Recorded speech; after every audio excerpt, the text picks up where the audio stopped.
was a rough place. It's not a safe place in Somalia. I was afraid. Me and my mom's sister, we were in the farm, and I was only 4 years old, I remember. So my mom told me to get water, and so I went to the bridge, and there was like the lake. I was trying to get water. Then I looked people like this guy. They beating him like he's alive. They didn't kill him, but they cutting him like in pieces. And I was looking. I froze. I was like, I don't know what to do. I'm just freezed. And then I just take the water and went home. When I go home, my mom, she's like, what's wrong with you? And I was like, nothing. But my mind is not the same. Even if someone died right now, I don't cry. I don't know why, because I see more than that. I can show, but I don't tell. My mom, like, she wanted to live in a safe place, and she just like cared about me. But me, like, I just care about her. I love her more than a million.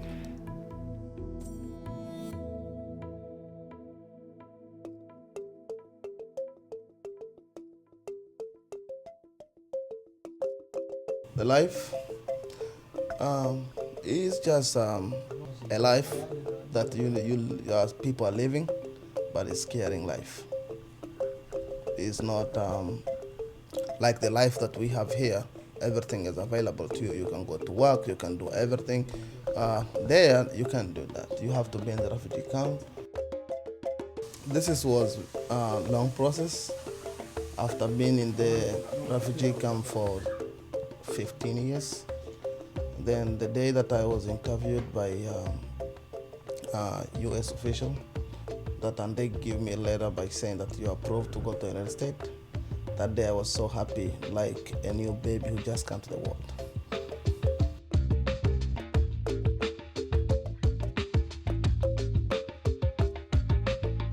Louisville started seeing a real influx of immigrants and refugees from Africa.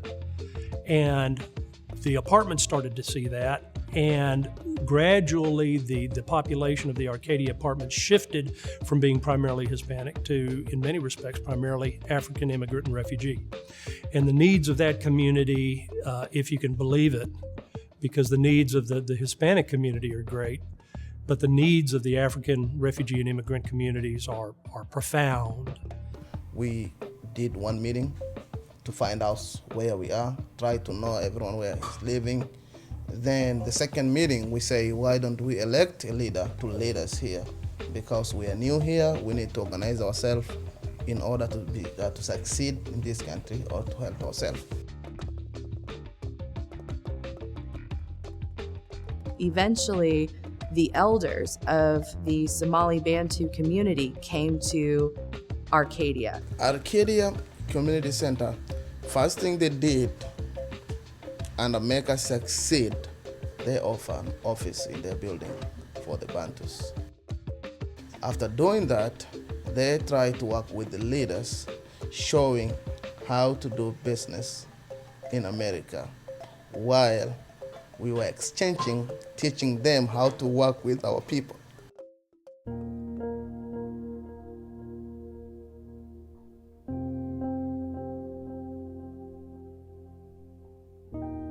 The reason Arcadia work with this youth is because they observe the need of the youth. One day, I'm kicking a soccer ball around in a Kenyan refugee camp.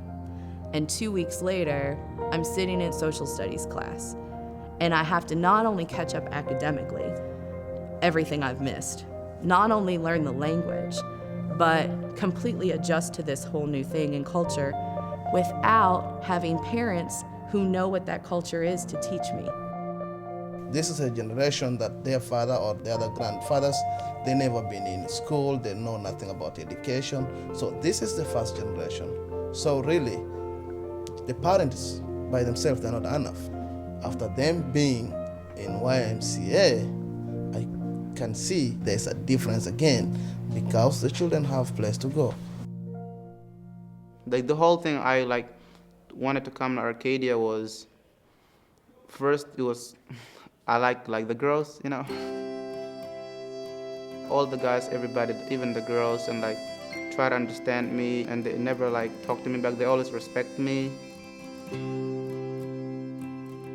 It is really powerful, and it helps them feel like they're at home. Without that, I don't know what could happen, or I don't know what they could do. But for them meeting there and do what they're supposed to do and just gathering together, does feel totally that they're at home. We have kings living here in public housing. We have presidents that are sweeping floors at hotels. And for us to recognize that when we meet the refugees, we don't know who they were before they got here. And to give people that dignity and that respect of, wow, you know, you had a life before you came here. And my job is just to share with you what I know about this culture so that maybe you can transition here and have a life here again. They are so happy. And there is no victim thing on them. And they are positive and they are excited about life. My hope is to see, after 10 years, to see some teachers, to see some lawyers, to see some, doctors. That's what my hope is.